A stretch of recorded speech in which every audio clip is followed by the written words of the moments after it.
여러분들은 오늘 제가 히브리서 9장 1절에서 10절을 봉독해 드렸을 때 좀 어떤 생각이 드셨습니까? 이 본문이 도대체 뭘 말하고 있는지는 좀 감이 오세요? 분명히 한글은 한글인 것 같은데 좀 영어로 들리지 않으셨어요? 예, 저도 사실 히브리서를 공부하면서 그럴 때가 참 많아요. 분명히 제가 한글을 읽고 있는데 꼭 영어로 읽는 것 같아. 도대체 이게 무슨 말을 하고 있는지를 도무지 이해할 수 없는 본문이 기록되고 있는 것 같은 생각이 들 때가 있어요. 아마 여러분들과 제가 히브리서를 공부하면서 좀 디스어드밴티지가 있다면 여러분과 제가 유대인이 아니라는 것이 조금 이 히브리서를 이해하기가 쉽지 않을 것 같아요. 왜냐하면 히브리서는 끊임없이 자신이 하고자 하는 이야기를 구약에 있었던 사건들, 구약에 있었던 제도를 가지고 히브리서 기자는 자기가 하고 싶은 말을 하고 있어요. 그래서 이 구절은 사실은 우리가 유대인으로 살아왔다라면 조금 더 이해하기가 쉬웠겠죠. 근데 우리가 유대인이 아니었기 때문에 우리가 직접 이런 전통을 본 적이 없고 그저 성경을 통해서 이렇게 유대인들이 삶을 살았구나라는 것을 배우기 때문에 조금 와닿지 않을 수 있습니다. 그때 히브리서는 끊임없이 구약에 있었던 예표를 가지고 예수 그리스도를 설명하고 있고 예수 그리스도를 설명하면서 그리스도의 복음을 여러분들과 저에게 전달하고 있고요.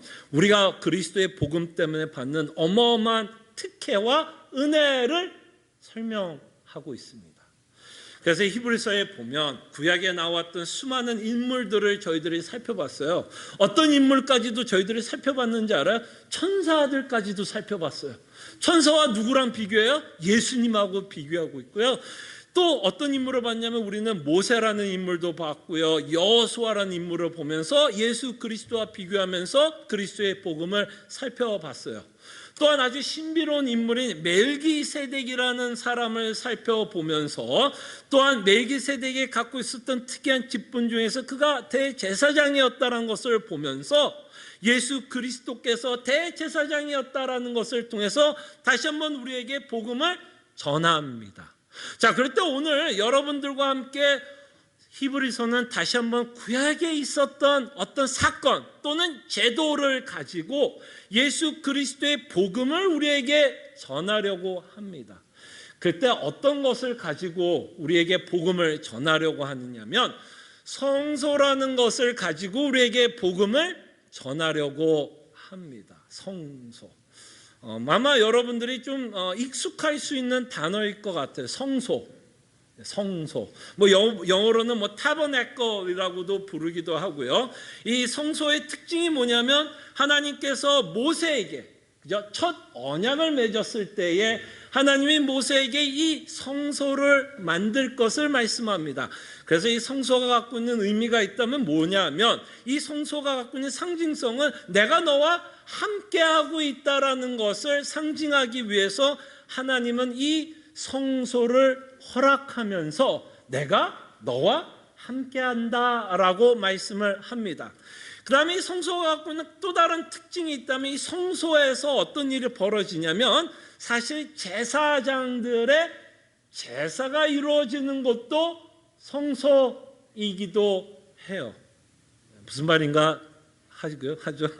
제사는 예전에 여러분 우리나라 같은 경우도 조선시대 그런 어떤 유교적인 것 때문에 우리도 제사를 좀 드렸던 그런 거 있잖아요. 그런 것처럼 이 지성소 안에서 물론 조상들에게 제사를 드리는 것은 아니지만 하나님에게 제사를 드렸던 곳이 성소예요.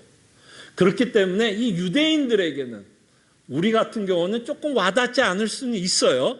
그러나 유대인들에게는 이 성소라는 의미가 굉장히 중요했고 그 성소가 발전이 되어서 하나님이 다윗에게 약속했던 것이 성전이 됩니다.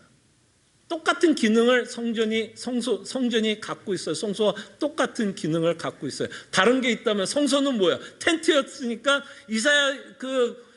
이스라엘 백성이 광야를 지날 때 편하게 쉽게 싸서 움직일 수 있다면 성전은 뭐예요? 그냥 붙박이죠, 붙박이. 그냥 지으면 움직일 수 없는 좀 그런 차이가 있습니다. 어쨌든 지금 히브리서 기자는 성소를 가지고 여러분과 저희가 믿고 있는 예수 그리스도의 복음을 선포하고 우리가 받는 어마어마한 특혜에 대해서 우리에게 말씀하십니다. 자, 그러면서 이제 9장 1절에서 10절이 뭘 얘기하고 있냐면요, 이 성소가 갖고 있는 블루프린트를 여러분들에게 말씀하고 있어. 설계도. 여러분 혹시 뭐 아파트에 사셨던 분들 또는 새롭게 집을 장만하셨던 분들 보통 뭐를 보세요? 설계도 보지 않으세요? 설계도를 보면 어떤 게 있죠? 거기 방이 몇 개, 뭐 3베드룸에 원 마스터룸, 뭐 게스트룸, 그다음에 뭐 화장실, 바th룸 몇 개, 2개. 뭐 여러분들의 설계도를 보면 방이 몇 개고 화장실이 몇 개고 뭐 게스트룸이 있다는 걸 알게 됩니다. 지금 이 히브리서 기자는 성소의 설계도를 여러분들에게 말씀하고 있다라고 생각을 하면 돼요. 자, 그럴 때 이 성소는 간단하게 우리 식으로 말하면 텐트라고 생각하세요. 텐트인데 how many room? 2 bedroom이라고 생각하시면 돼요. 2개의 방으로 나눠져 있는 성소입니다. 텐트라고 생각을 하게 되면 돼요. 그러면 이 텐트가 여러분 혹시 이따가 예배 끝나고 밥 먹고 식사하실 때 여러분들이 구글, 요새 참 좋아요. 구글 리서치 한번 해보세요. 구글에 한번 성소라는 단어를 찍어보시고 이미지를 찍으면 대충 성소가 어떻게 생겼는지를 조금 이렇게 그려놓은 그림들을 보게 됩니다. 좀 그런 거를 보면 아, 성소가 이렇게 생겼구나 라는 조금 픽처를 그리면 이 본문을 좀 이해하기도 쉬울 것 같아요. 그래서 성소가 있는데 2가지 방이 있었어요. 이제 여기서부터 이제 잘 들어야 돼요. How many bedroom? 2 bedroom. 자, 근데 첫 번째 방을 성소라고 불렀어요. 성소라고 불렀고 그 성소에는 장막이 있어요. 그죠? 방을 디바이드하는 월이 있었다는 얘기예요. 그때 그 장막 뒤에 있는 방이 하나 있었는데 그 방을 지성소라고 불렀습니다. 그리고 성소와 지성소에는 각각의 물품들이 들어있었어요. 성소에는 성소 방에 맞는 물품이 있고, 여러분 방 어때요? 여러분 방에도 장식물이 있죠. 그런 것처럼 그 안에 물품들이 있고 지성소에는 또 다른 물품들이 있었습니다. 자, 그러면서 이제 히브리서가 무슨 얘기를 하냐면 이 성소에 대해서 이야기를 하는데 이렇게 이야기합니다. 이 성소가 갖고 있는 특징은 뭐냐면 제사장이 항상 들어가서 제사를 드리는 곳이었어요. 무슨 말인지 알겠죠?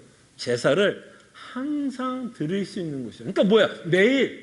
매일 제사를 드릴 수 있는 곳이 성소였어요. 어렵지 않죠?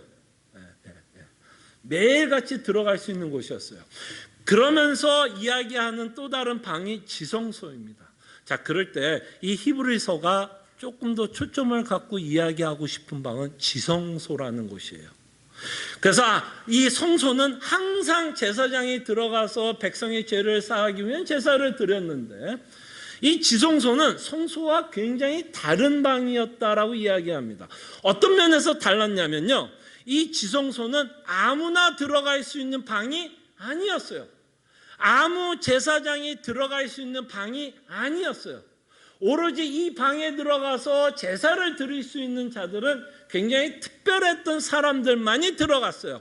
그 자들이 누구였냐면 대제사장들만이 이 지성소에 들어가게 됩니다. 아무나 못 들어가요. 그 다음에 또 하나 특이하게 성소와 달랐던 것이 있다면, 성소는 항상 제사를 드렸다면 지성소는 1년에 몇 번? 딱 한 번만 들어가서 제사를 드리게 했던 곳이었습니다.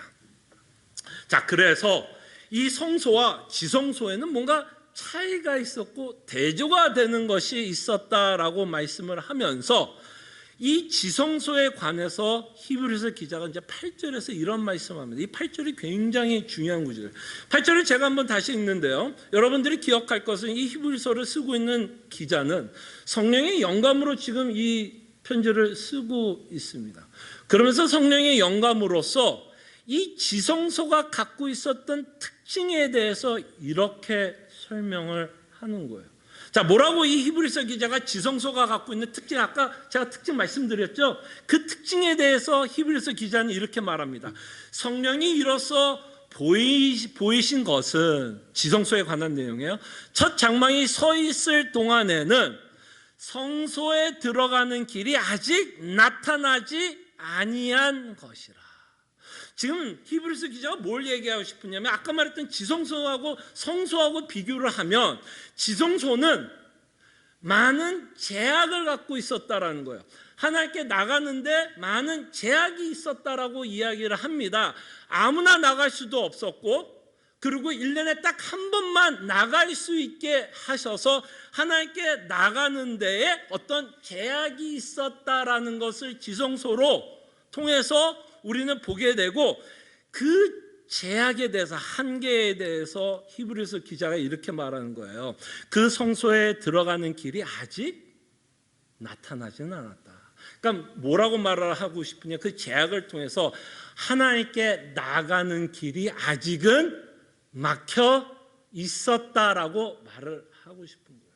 자, 그러면 이제 여기서 우리가 좀 궁금한 것은 왜 하나님은 이렇게 제약을 뒀을까요? 왜 1년에 한 번씩 대제사장들만이 이곳에 들어와서 제사를 드리게 했을까요? 왜 그런 한계와 제약을 뒀을까요? 그 내용을 우리가 레위기를 통해서 보게 됩니다. 자, 이 내용이 어디서 시작하죠? 첫 언약이라고 그러죠. 하나님께서 첫 언약을 통해서 성소를 주셨다라는 게 히브리서의 내용이라면, 저희가 예레미야를 통해서 살펴본 것처럼 첫 언약을 언제 맺었냐면 모세 때의 첫 언약을 맺고, 모세 때 하나님 뭘 주죠? 이 성소도 주게 됩니다.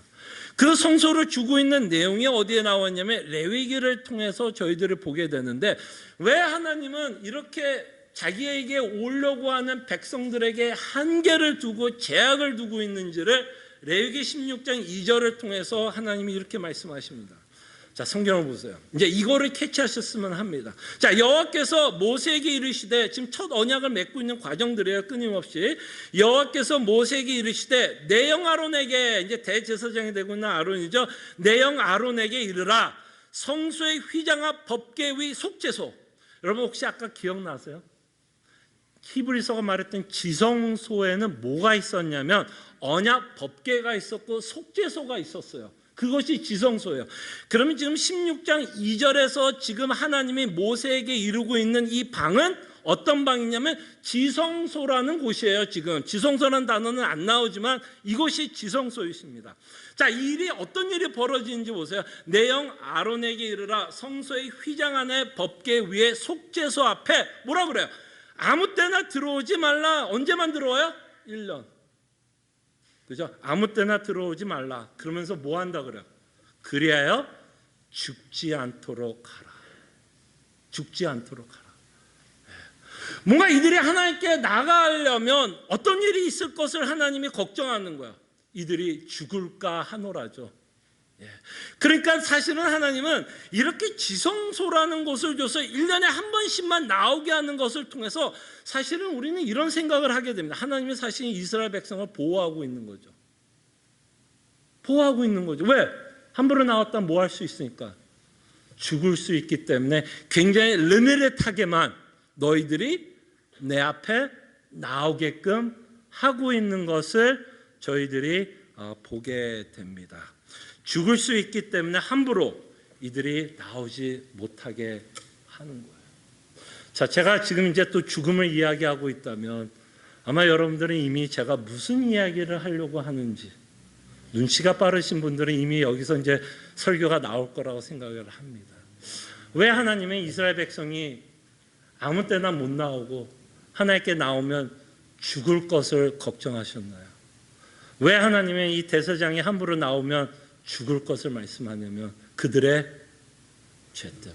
맞아요. 그들의 죄 때문에 이스라엘 백성은 함부로 하나님께 나아갈 수 없었어요. 바로 이 지성소가 갖고 있는 제약은, 한계는 무엇을 보여주고 있냐면 인간과 하나님과의 관계를 설명합니다. 거기에는 장막이 있었어요. 뭔가 벽이 있었어요. 같이 동고동락할 수 없는 어떤 벽이 있었고, 끊임없이 하나님은 이스라엘 백성을 심판할 수밖에 없었던 내용인 것을 저희가 보게 됩니다. 그래서 이 성소를 여러분들이 곰곰이 묵상해 보면 굉장한 아이러니가 들어있어요. 어떤 아이러니가 들어있냐면 여러분 생각해 보세요. 하나님 왜 성소를 만들려고 그랬죠? 뭐 하고 싶었어요? 이들과 사실은 동고동락하고 싶었어요. 함께 있었고 함께 하고 싶었고 함께 사귀기를 원했어. 얼마나 사귀고 싶었냐면 하나님이 예레미야를 통해서 이 첫 언약을 맺을 때 이스라엘 백성을 뭐라고 표현했냐면 내가 뭐라 그래? 하나님이 남편이 되었고 그러면 이스라엘 백성은 뭐가 돼요? 부인이 되는 거냐. 정말 내가 너를 사랑하고 내가 너희를 함께하고 너와 사귀고 싶은 마음에서 하나님은 지금 뭐를 만들고 있냐면 성소를 만들고 있는 거예요. 그리고 이 성소라는 것을 통해서 내가 너와 함께 한다라는 것을 상징적으로 보여주고 있는데 여기서 재미나는 딜레마를 보지 않으세요? 그렇게 만든 성소에 아무도 그 성소에 접근할 수는 없어요. 참 딜레마입니다. 하나님은 그들을 사랑하고 싶은데, 그죠? 그들과 동거하고 싶은데 하나님의 의가 그들과 동거하는 것을 허락하지 못하고 있는 모습을 저희들이 이 지성소라는 것을 통해서 알게 됩니다. 참 흥미롭지 않으세요? 이 지성소라는 것을 통해서 하나님과 인간의 관계를 뭐 하는 거예요? 지금 설명하고 있어요. 그래서 이것을 여러분들에게 또 어떻게 설명하면 좋을까? 또 우리가 또 예는 또 잘 기억을 해요. 그래서 그냥 하나의 예로 들어서 여러분들에게 이 광경을 좀 설명한다면 좀 죄송한 표현일 수도 있지만 가요 가운데 또 가요 찬송가가 아니에요. 복음성가가 아니라 옛날에 제가 고등학교 다닐 때 굉장히 유명했던 가수가 한 명이 있었습니다. 이광조라는 가수가 있었어요. 혹시 아세요? 제가 고등학교 때니까 이미 여러분들은 뭐 미국에 올 수도 있고 이미 여러분과 저 뭐 나이 차이가 있으니까 이광조라는 분을 모를 수가 있는데요. 이따가 또 구글 한번 설치해 보세요. 자, 이광조라는 분이 불렀던 노래가 있습니다. 이것이 제가 보기에는 이 지성소 안에 있는 인간과 하나님의 관계를 너무나 잘 설명하고 있는 노래라고 생각을 합니다. 이광조가 불렀던 많은 히트곡이 있었지만 히트곡 하나가 뭐였냐면 가까이 하기엔 아주 먼 당신이라는 곡이 있어요. 너무 잘 설명하고 있다고 봅니다. 가까이 하기엔 너무 먼 당신. 하나님이 이스라엘 민족을 뭐 하고 싶었어요? 정말 가까이 두고 싶었어요. 무슨 얘기인지 알겠어요? 너무너무 사랑하고 싶었고 동고동락하고 싶어서 성소를 지으신 거예요. 근데 하나님의 의 때문에 이들과 가까이 지낼 수는 없어요. 가까이 지내면 어떻게 돼요? 하나님이 이들을 죽일 수밖에 없는 그런 관계를 이 지성소라는 것을 통해서 보게 됩니다. 그렇기 때문에 하나님이 뭐 하셔야 돼요? 가까이 지내고 싶으면 이 가까이 지낼 수 있는 방법을 하나님께서 또 만들어내셔야겠죠. 그죠? 예. 자, 그래서 이 지성소라는 것을 통해서 우리는 하나님과 아주 먼 관계를 갖고 있고 하나님은 끊임없이 우리를 심판할 수밖에 없는 관계라는 것을 지성소를 통해서도 보게 됩니다. 그래서 하나님이 의로우시고 우리가 죄인이기 때문에 하나님을 죽일 수밖에 없는 심판의 관계 때문에 우리는 하나님께 나갈 수 있는 존재가 아니었다라고 성경은 말씀하고 있고요. 또 다른 이유가 있습니다. 여러분과 제가 하나님께 나가지 못하는 또 다른 이유가 있는데 우리의 양심도 하나님께 나아가는데 굉장한 큰 방해를 한다라고 히브리서는 말씀합니다. 이게 무슨 얘기냐면 9절을 한번 볼게요. 자, 9절에 보면 좀 묘한 말을 합니다. 이 9절이 좀 이해가 됐으면 좋겠어요. 자, 지금 무슨 얘기를 하고 싶으냐면 하나님께 나가는데 방해가 있다. 그게 하나님의 의의 속성과 우리의 죄 때문에 우리는 하나님께 나갈 수 없다.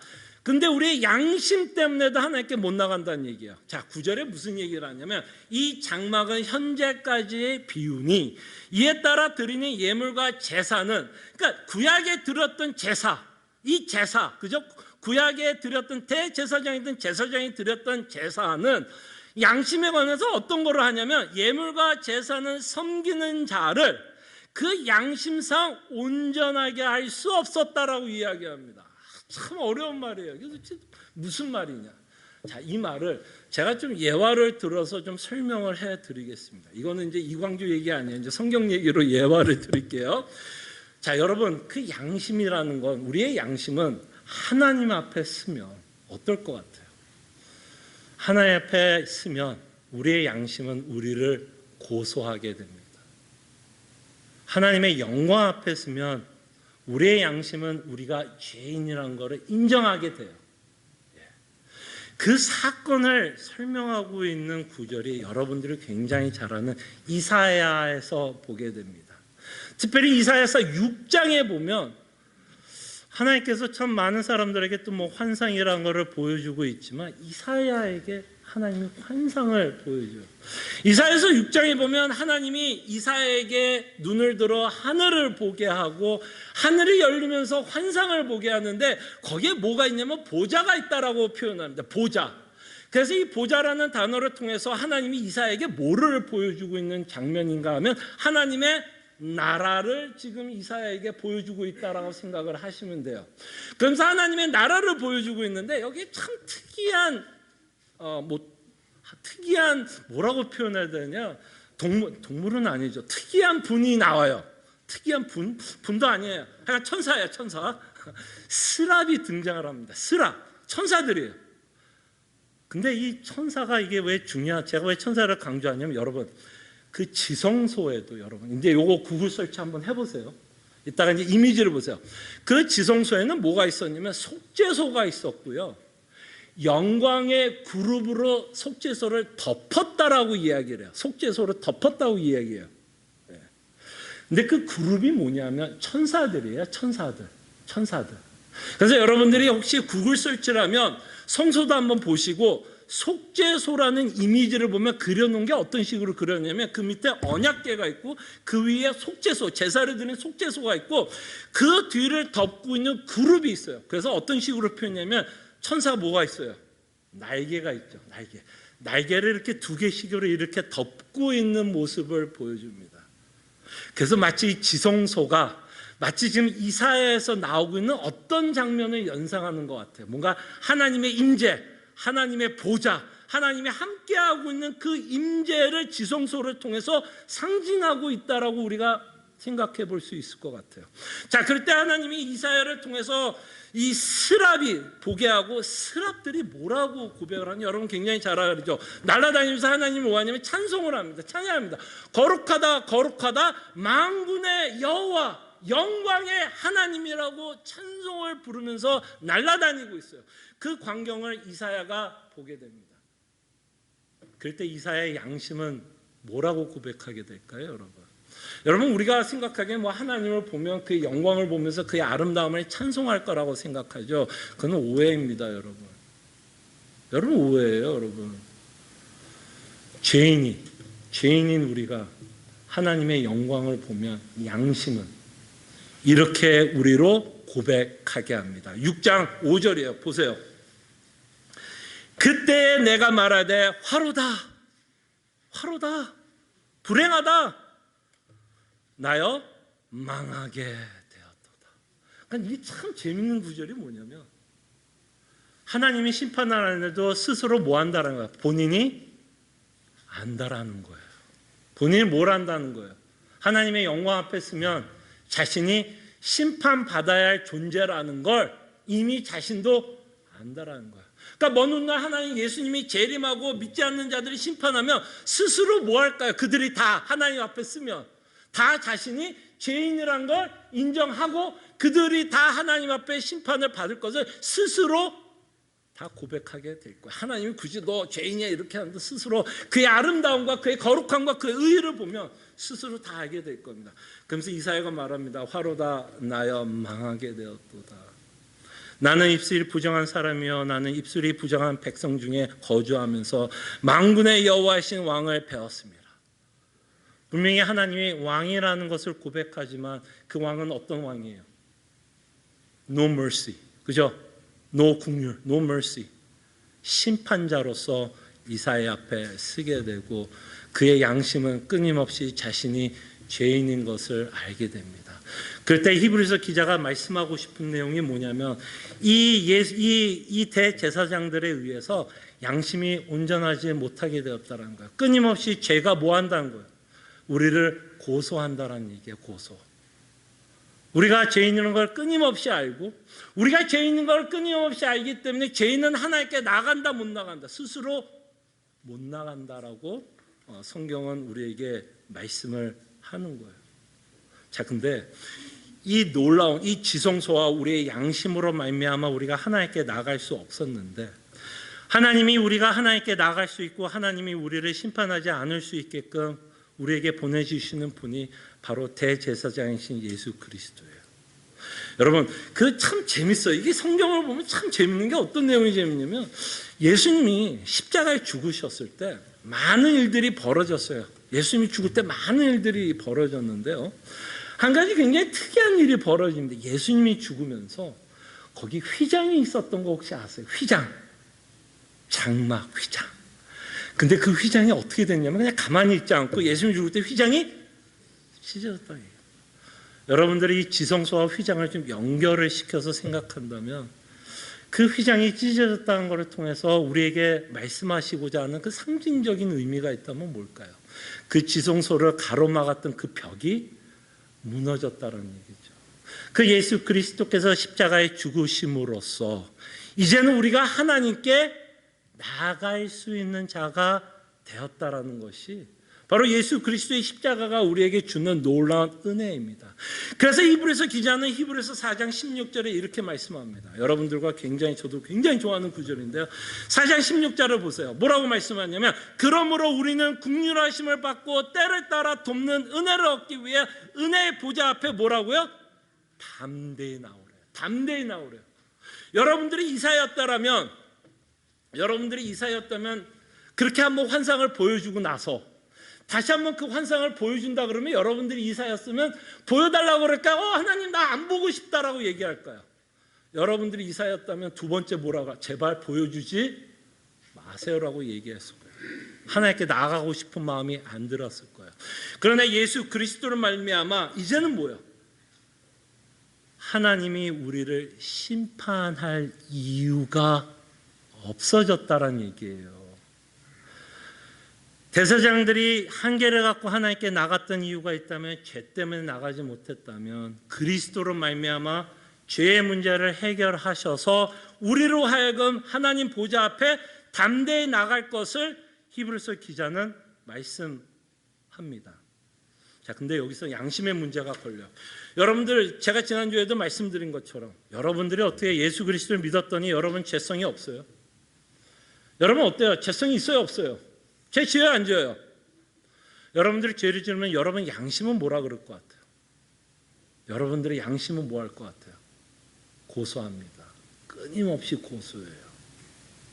우리를 하여금 죄책감을 갖게 하고 과연 하나님은 나를 사랑할까에 대한 의심도 하게 되고 나 같은 죄인이 어떻게 하나님께 나갈 수 있을까에 대한 의심을 하게 됩니다. 그럼에도 불구하고 히브리서 기자는 뭐라고 말씀하냐면 담대히 나오라는 거예요. 자, 이 말은 이 말이에요. 제가 이렇게까지 얘기할게요. 자, 예수 믿는 자들은요 어떤 자인지 아세요? 굉장히 뻔뻔한 사람이에요. 여러분들이 예수님이 잘 믿는 자들의 특징은 굉장히 뻔뻔한 사람입니다. 얼마나 뻔뻔하면요 철면피를 깔고 어깨가 이게 얼굴이 굉장히 두꺼운 마음으로 하나님께 나아갑니다. 내가 죄인인 거를 알면서도 하나님께 나아가는 거예요. 그때 여러분 이사야는 뭐라 그러냐면 망한다라고 표현했어요. 근데 여러분들도 분명히 여러분들의 양심이 여러분들을 고소하고 내가 죄인이라는 걸 알매도 불구하고 왜 여러분들이 하나님께 나갈 수 있는지 알아요? 곰곰이 생각해보세요. 여러분들이 하나님께 나아가면 내가 망하지 않았다고 얘기할 수 있는 이유가 있다면 이것이 바로 새 언약이 주는 약속이 있기 때문이에요. 여러분 새 언약이 하나님께서 약속하고 있는 내용이 뭐였냐면 내가 다시는 너의 죄를 기억하지 않겠다라는 거예요. 정말 이것이 예수 믿는 자의 특징이에요. 예수 믿는 자들은요 굉장히 하나님 앞에 뻔뻔합니다. 굉장히 뻔뻔해요. 왜 우리가 뻔뻔하냐면 누구의 약속을 믿고 있기 때문에 하나님의 약속을 믿고 있기 때문에 뻔뻔한 거예요. 무슨 이제 하나님의 약속. 하나님의 약속이 뭐였어요? 내가 다시는 너희 죄를 기억하지 않겠다라는 그 약속을 믿기 때문에 우리는 뭐 하는 거야? 그냥 수없는 고소, 수없는 그 죄책감을 가지고도 우리는 하나님께 뻔뻔하고 담대하게 하나님께 나갈 수 있게 됩니다. 여러분, 예수님 잘 믿는 자들은요, 오히려 뻔뻔한 자들이에요. 많은 분들이 예수를 믿으면서 힘들어하는 부분이 하나님의 약속을 못 믿어서 힘들어합니다. 다시 말씀드리면 복음을 못 믿어서 힘들어요. 분명히 예수님이 용서해 줄 거라고 약속하고 있는데 그 약속이 안 믿어지니까 하나님이 나를 사랑할까에 대한 끊임없는 뭐를 할까요? 의심하게 돼요.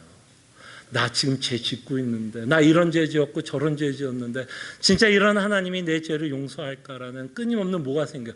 의심이 생기기 때문에 하나님께 나가지 못합니다. 그럴 때 우리가 드는 이 죄책감은 나쁜 방식으로는 어떻게 해결하는지 알아요? 나쁜 방식은 율법주의자로 빠져요. 뭘 하게 되냐면 우리는 더 열심을 내게 돼요. 내가 이렇게 열심을 내면, 내가 이렇게 죄를 지어도 혹시 내 열심이 하나님께 좀 상달이 되어서 하나님이 뭐 할 거를 기대해요? 용서하지 않을까. 그래서 그때부터 더 신앙생활 열심히 합니다. 더 예배 열심히 드리고요, 더 찬송하고요, 더 성경 읽어요. 이렇게 하면 혹시 하나님이 내가 죄인인데 용서해 주지 않을까? 어떤 마음으로 나가는 거예요? 언제나 두렵고 의심하는 마음으로 하나님께 나아갑니다. 하나님 나를 용서할까에 대한 끊임없는 의심이에요. 근데 예수를 믿는 자들은요, 담대하게 나가요. 담대하게 나갑니다. 비록 죄를 짓고 있는 나의 모습을 보면서도 하나님은 뭐라고 그래요? 담대히 뭐라 그래요? 나와라. 하나님이 여러분들을 끊임없이 자녀로 부르고 있습니다. 여러분들은 하나님이 여러분들을 끊임없이 자녀로 부르고 있고 담대히 나올 것을 우리에게 초청합니다. 이것은 여러분 참 놀라운 혜택을 줍니다. 여러분, 우리가 하는 것 중에 아침에 여러분 뭐예요? 보통 여러분 아침에 깨면 quiet 타임 하죠. 여기서 많은 사람이 좀 끄떡해줘야 제가 좀 위로받아요. 여러분들 꼭 안 하는 것 같이 저를 보면 안 돼요. 그럼 quiet 타임 하죠. 그냥 안 한다고 해도 그냥 끄떡해주세요. quiet 타임 하죠. 여러분 아침에 여러분 quiet 타임 하면서 성경을 읽고 기도할 수 있는 게 누구 때문에 가능할 거라고 생각하십니까? 누구 때문에 여러분들이 하나님께 나가고 성경을 보면서 은혜 받고 그 성경을 통해서 하나님께 기도할 수 있다면 누구 때문에 가능했다라고 생각해요? 예수님 때문에 여러분 quiet 타임 할 수 있는 거예요. 예수님 없으면요, 여러분 지금 quiet 타임 하려면 뭐부터 해야 되는지 알아? 소 한 마리 잡아야 돼요. 소 한 마리 잡아야 돼요. 하나님께 기도하려면 소 한 마리 잡아야 돼요. 그리고도 여러분들은 끊임없이 의심하게 돼요. 정말 하나님 내 기도 듣고 있나? 끊임없이 의심하게 됩니다. 그리고 여러분 지금 11시에 예배 드리러 오는 거, 여러분 이게 얼마나 이게 간소화된 건지 아세요? 여러분 만약에 예수님이 십자가에 죽지 않았으면요, 지금 어떤 일이 먼저 있어야 되는지 11시 전에 찬양이 아니에요. 여러분 찬양 전에 뭐 해야 될 거라고 생각하세요? 소 한 마리 데리고 들어와야 돼요. 진짜예요 여러분. 그러고도 이 예배가 정말 하나님이 기뻐하는 예배가 될까, 하나님이 내 예배를 들을까 대한 끊임없는 의심과 걱정을 하면서 여러분 예배를 드려야 돼요. 뭐 저야 고기 좋아하니까 매주마다 바베큐 한다 그러면 좋지만 정말 액세스 없어요. 정말 여러분들이 지금 11시에 이렇게 나와서 하나님께 예배 드리는 거예요. 예수님이 죽어서 가능했던 거예요. 우습게 생각하지 마세요. 이 자리에 11시 됐어. 그냥 할 수 없이 나 아니에요. 여러분들이 이 자리에 나오기 위해서 예수님이 죽으셨어요. 여러분들이 하나님께 담대히 나갈 수 있도록 하나님이 이 자리에 있어도 여러분들을 죽이지 않도록 그걸 보호막으로 하나님 예수님이 십자가에 죽으셨어요. 이 자리는 아무나 나오는 자리가 아니에요, 여러분. 정말 그리스도의 십자가에 은혜가 있었고 피가 있었기 때문에 여러분들이 이 자리에 나와 하나님께 예배드리고 또 뭐야? 뻔뻔하게 두 손 들고 하나님께 그냥 뻔뻔하게 나오는 거예요. 그리고 하나님이 예수님 때문에 여러분들 뭐 하는 거예요? 기뻐해요. 아우 잘 왔다. 아유 잘 왔다. 그래 예배 드리자 같이.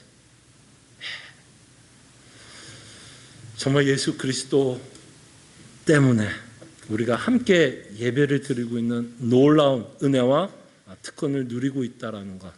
또 여러분들의 매일 아침마다 quiet time하고 하나님께 기도하며 그 하나님을 알아갈 수 있게 가능하게 하게 했던 분도 예수 그리스도라는 것을 아시기를 진심으로 소원합니다.